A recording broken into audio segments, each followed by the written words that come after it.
Hey everyone, it's Bethany. The time is here. I am working on my spring showers quilt. I am so excited. This is what I am starting.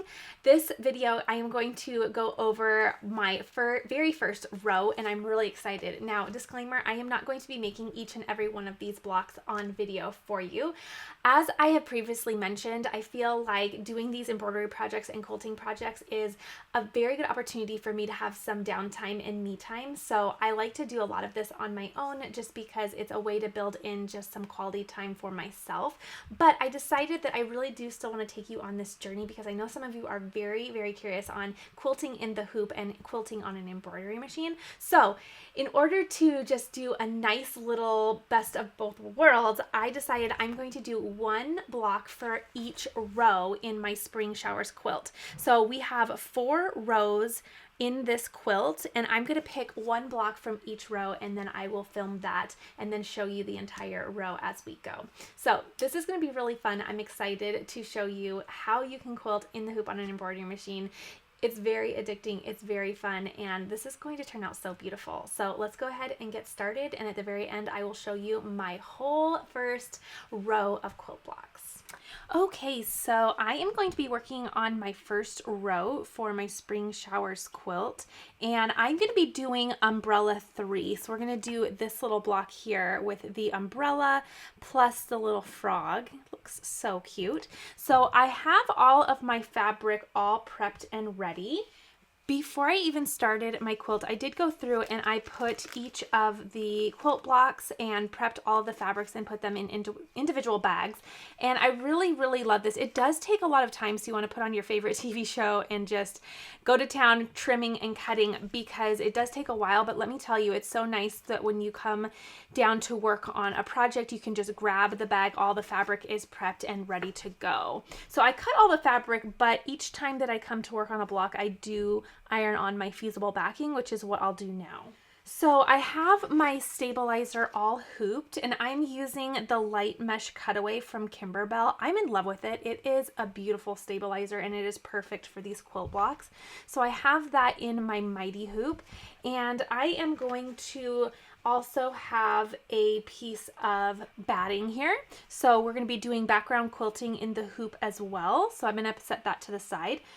Now I do have all of my fabric for this block all prepped and ready to go, but before I get started on this block, I am going to go ahead and put the fusible backing on the back of my pieces. So Kimberbell does recommend that you use their fusible backing.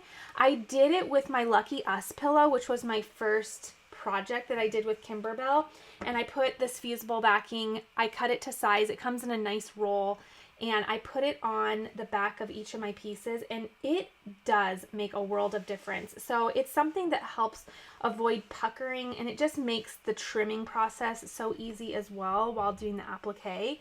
So I highly recommend it. I thought it was really worth the time, the price, and I just feel like it really, really gives a nice polished final quilt block. So that's what I'm doing. I'm going through all of my pieces. Again, I just trimmed that fusible backing to size, and I'm going to just iron that onto all my pieces. Now you'll see it might be a little difficult on camera, but there is one side, you can kind of see it there, that's a little bit shinier than the other side. That's the adhesive.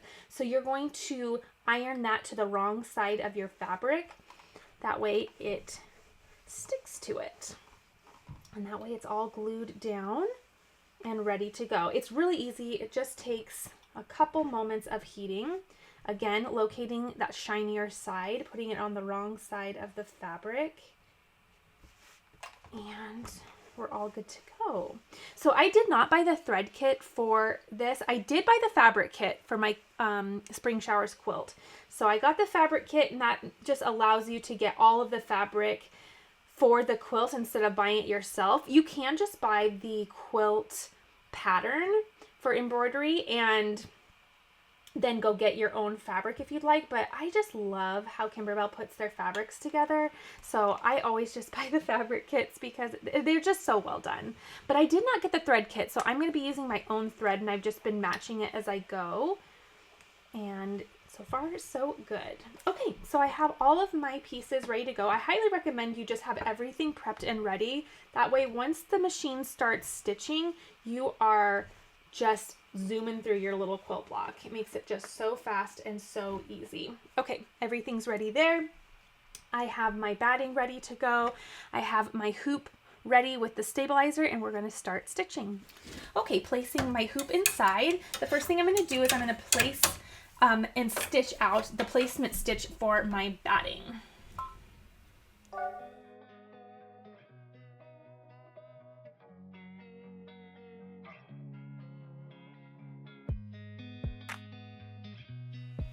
Okay, so tiny, a little bit hard to see, but if I run my hand over, you can see it just did a square. That is going to be the placement stitch for my batting. So now I'm just going to take my batting, make sure it is covering that placement stitch. Then I'll return it to my machine and we'll do the tack down stitch, which will secure the batting to the stabilizer.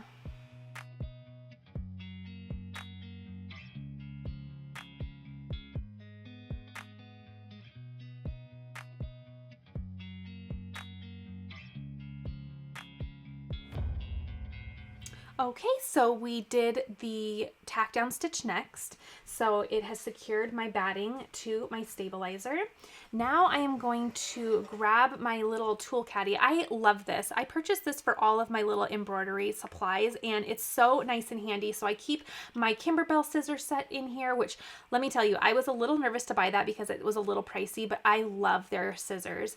And then I have my little starch pen in here, which is really handy. Later we're going to be doing, or later in this project, not in this video, but we'll be doing a piecing together a quilt block, and it's really a handy little tool for doing quilting in the hoop. So I really like that. And so I'm just going to grab really quick my scissors. I'm probably going to use these little duckbill scissors. Now people use these differently, so it, you know, just do how you like to do it. Some people say that you should do one way or the other, and here's my opinion on everything that I bring to my channel. The way that you do it and the way that makes you feel the most confident is the right answer. So if you like to use a certain pair of scissors or use them in a certain way and your project turns out great and it makes you feel confident, then that is the way that you should do it. So I just mentioned that because I feel like in crafting there are so many ways to do one thing. There's so many ways and so many products that you can choose, and it's all about having fun and making sure it turns out in the end, right? Okay, so I am just trimming that extra batting. Now this is the part that allows us to have a quilt block without batting in the seams. So now we won't, when we go to stitch together and sew together our quilt blocks, we're not going to have any batting in the seams, which makes it really nice and it makes it less bulky. So we'll get really clean and thin little places to sew our quilt blocks together. Okay, now I was chatting and I need to just correct a couple little areas. Okay, so now I have my batting all ready to go. So now the next thing I'm going to do is we're going to get ready to put our fabric. This is going to be our background fabric. We're going to put this down pretty soon, and then we're going to do our background quilting. Okay, returning our batting and our hoop to the machine. Now we're going to do the placement stitch for the background fabric. Okay, now surrounding, we have our placement stitch for our fabric. So I'm going to go ahead, grab my background fabric, place it right on there. You can use tape at this point if you'd like. It's pretty much the same size as my hoop, and it kind of just fits snug enough in there. So I'm not going to use tape, but go ahead and use tape if you really would like to. I use tape for other parts in this project, but this part I usually feel just fine just laying it on my hoop. So now we're going to do the tack down stitch, which will secure our fabric to our stabilizer, which in turn will go ahead and also secure it to our batting.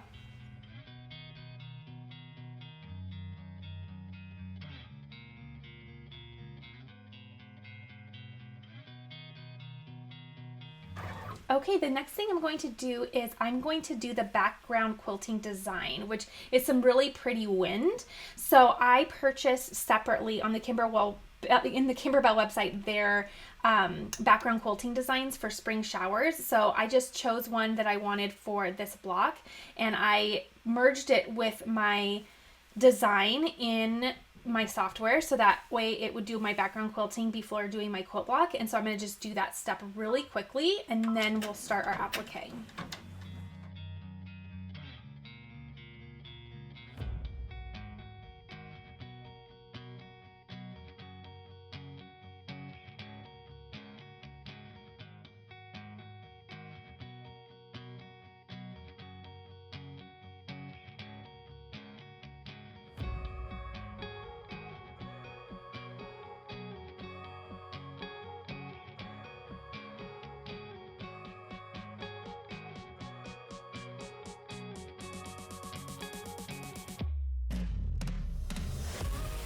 Oh my goodness, the background quilting looks so beautiful. Now I should mention you can use any thread color you want for the background quilting. In all of this project, you can use any thread color and fabrics that you want. That's what makes it unique to you. That's what makes it your quilt. But I like to do the white for my background quilting. I think it's just really classic and timeless. That's just the look that I'm going for, but be sure to change it up if you wanted, you know, a nice light blue or something like that. I'm going to change my thread color because now we're going to start the applique and we're going to be working on the umbrella.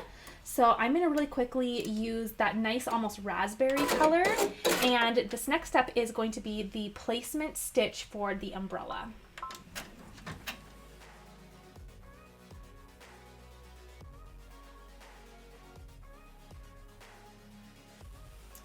Okay, so look at the beautiful background quilting. Isn't that beautiful?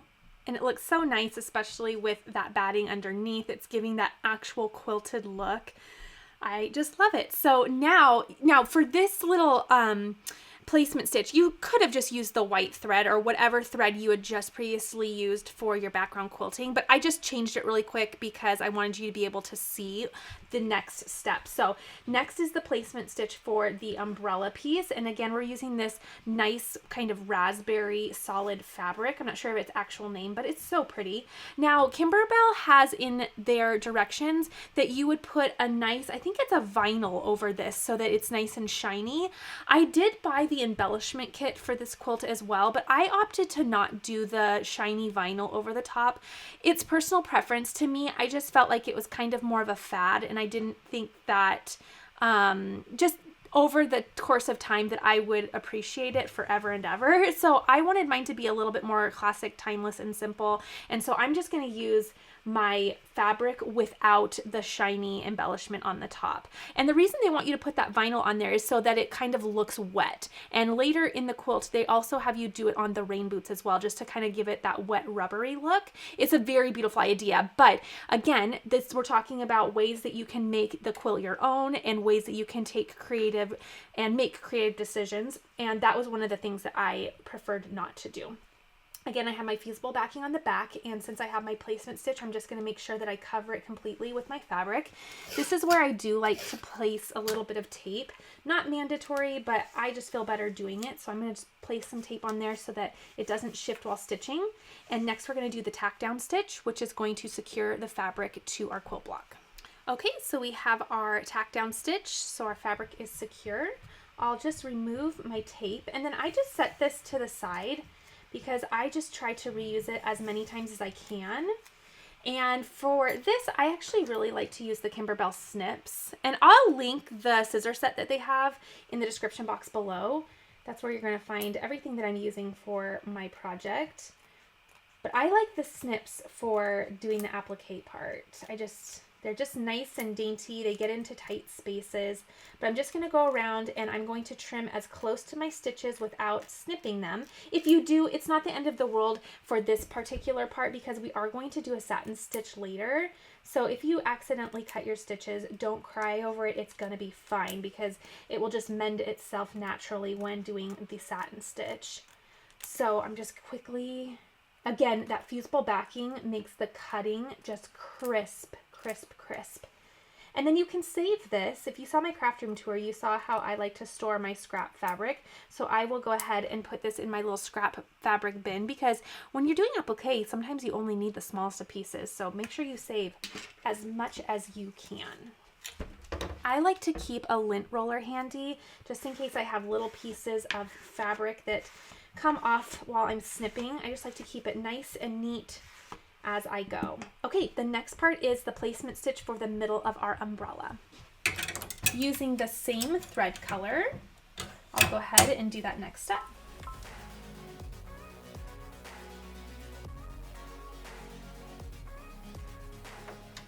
Then with my fabric, again with the fusible backing on the back, I'm going to place it over that placement stitch. Use my tape once more to tape it down, and then we'll run the tack down stitch. Okay, taking my tape off.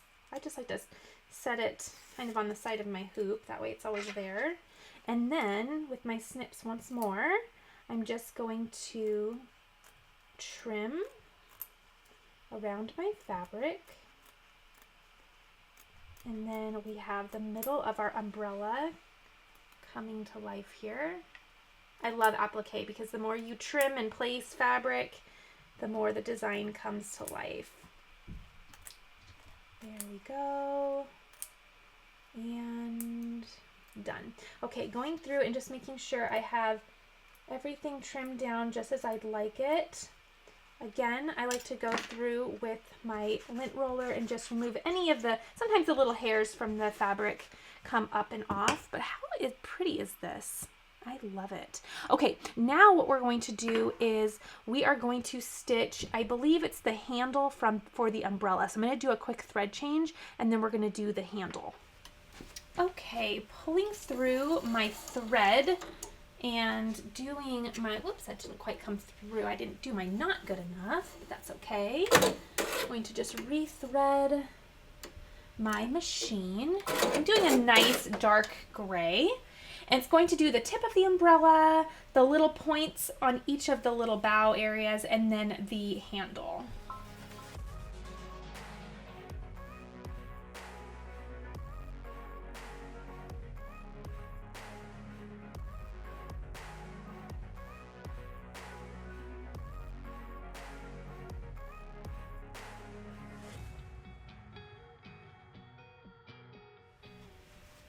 Okay, that is done. So the next thing we're going to do is a quick thread change back to that raspberry color.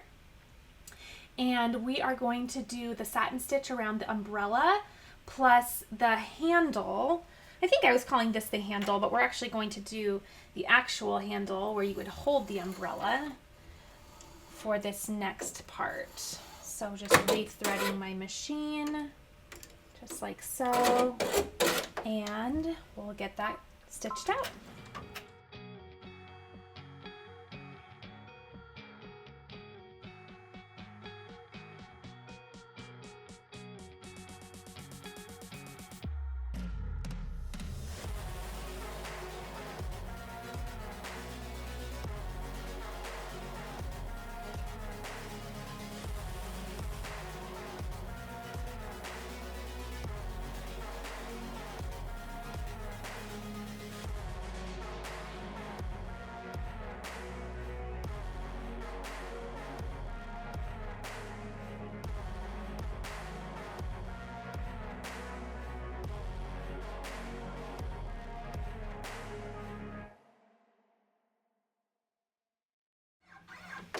Okay, so pretty. That's all done. And now I'm going to do a thread change and do the raindrops that are going to just drop and pitter patter all over the top of that umbrella. And I'm doing this in a dark teal. I think it's really pretty. I think that's kind of what their example was as well. And I liked the look of it. And luckily I had a thread color very similar, so that's what I chose.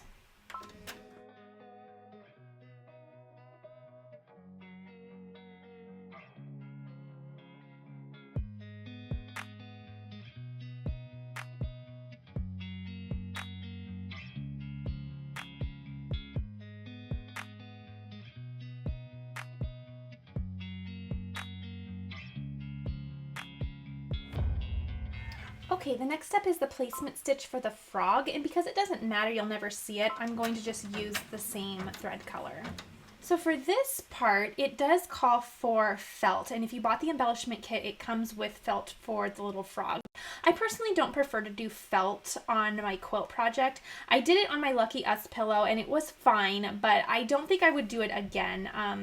I just don't know that it's going to look amazing forever. It feels like it may start pilling or giving a weird texture look as time goes on. So I had some extra green fabric from this quilt and I'm just going to use that instead. Again, doing your own quilt means that you can make all of those creative decisions yourself. That's not to say that I haven't used felt in my embroidery projects, but for something like this where, you know, I really want to enjoy it for a good long time, I just feel like I want to keep it a little bit more timeless, and I also know that fabric is going to stand that test of time, if that makes sense.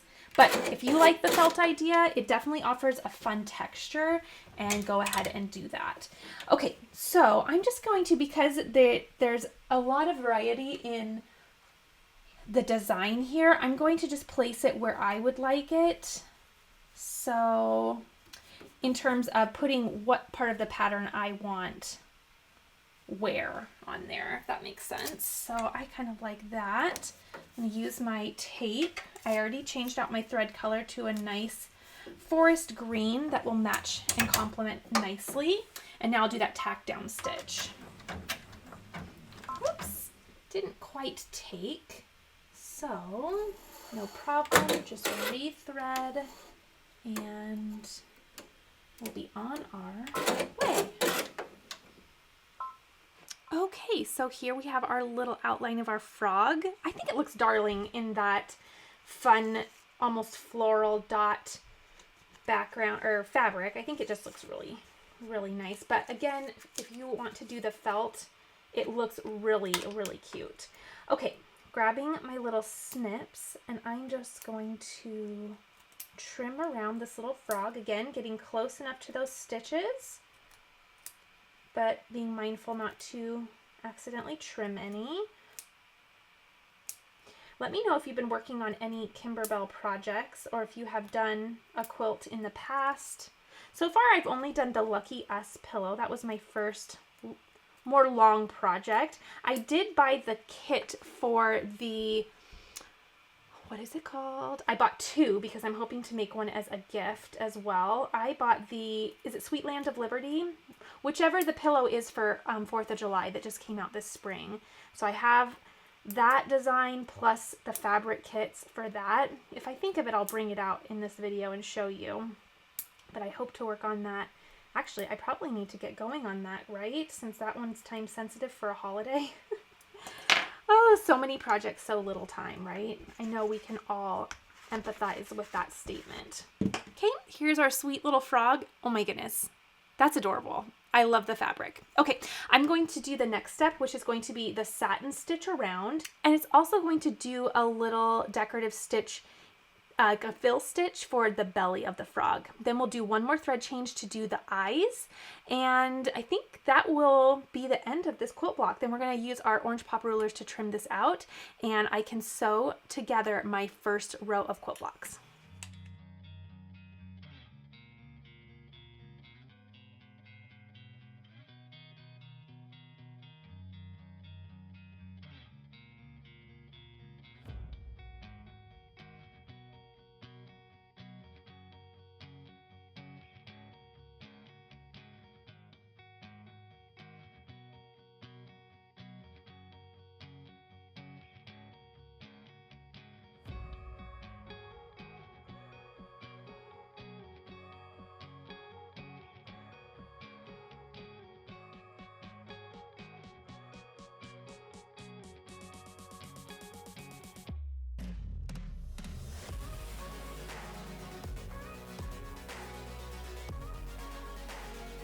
Okay, we're all done. How cute. And I really love that fabric choice for the frog. I think he's so sweet. So now we're done. We are going to unhoop our stabilizer and woo, everything wants to fall. Get my little cutaway there. Okay, we're gonna unhoop that, put our hoop away, And now what I'm going to do is I'm going to turn it over and I'm going to pull at my stabilizer just like this, and I'm going to trim it away. And I like to do it this way, that way I always can see where I'm cutting. So I'm just going to cut my stabilizer away just like this. And by doing it this way, I ensure that I always see where the blade of my scissors is cutting. That way I don't accidentally cut into my block or my fabric. But just trimming that stabilizer close to that stitch line. Just like this. You want to remove it so that you don't have stabilizer in your seam line or when you're stitching your quilt together. You don't want any extra bulk. Okay.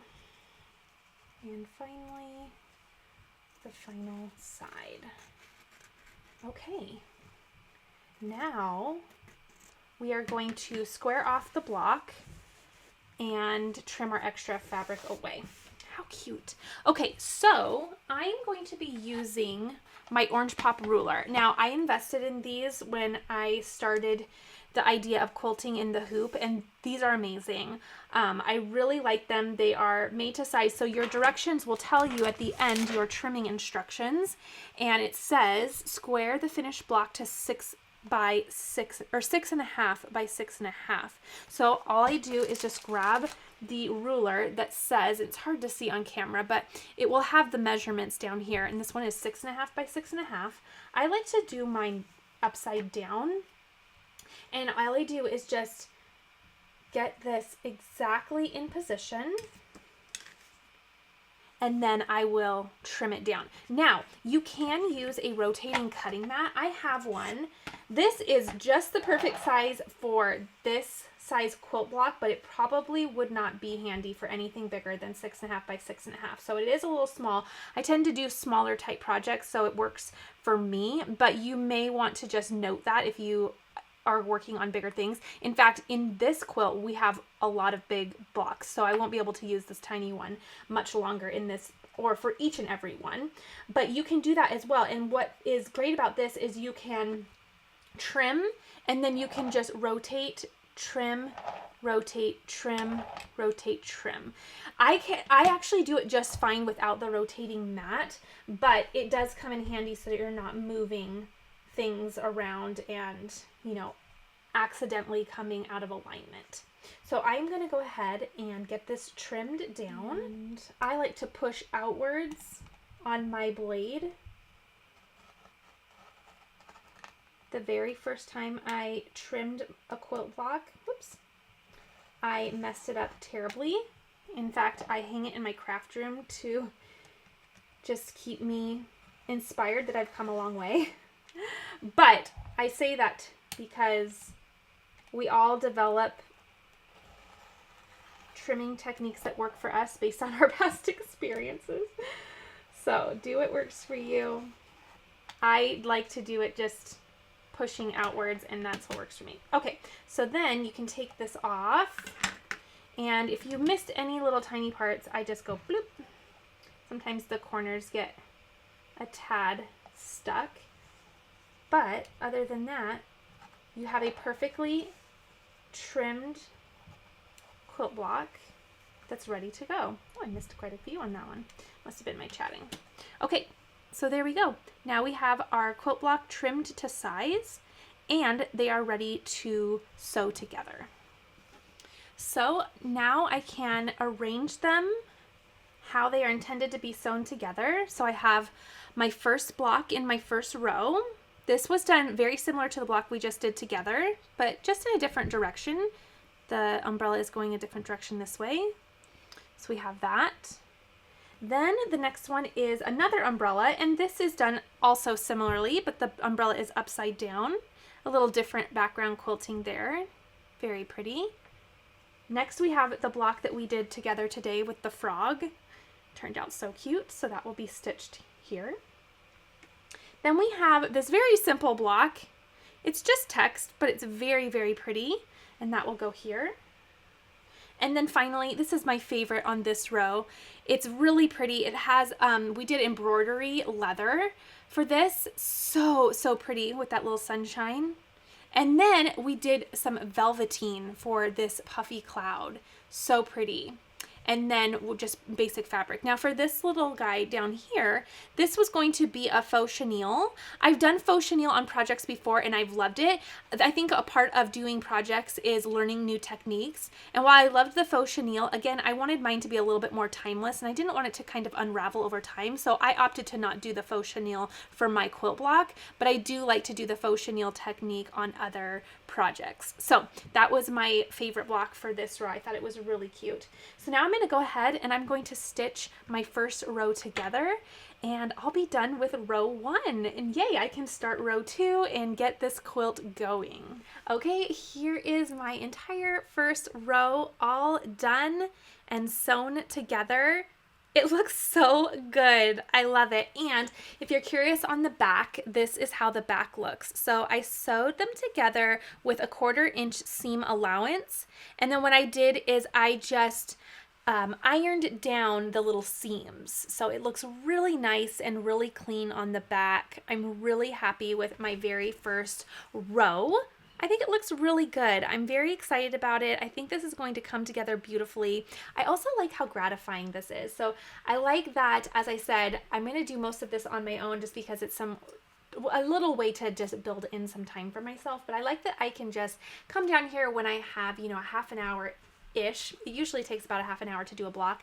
And because I prepped all of my materials ahead of time, I can just do a block at a time, and then I love how gratifying it is to get everything sewn together and have a row completed. It's just really, really fun. Plus, look at the background quilting. Isn't that beautiful? It's just stunning. And it's all done on the embroidery machine, which is just really exciting. So I hope you enjoyed this video. Be sure to give it a thumbs up if you did. Also be sure to subscribe if you're new here. Again, I'm going to be doing 1 quilt block per row for the Spring Showers quilt. And also let me show you what I purchased for this summer. I did mention a summer project, so I did get the Sweet Land of Liberty kit.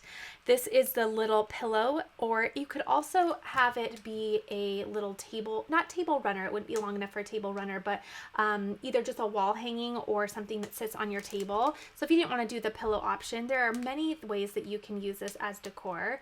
But how pretty. And I bought the entire fabric and embellishment kit, so I'm going to get started on this hopefully soon. But I really hope that you stick around because hopefully I will be doing that on my channel as well.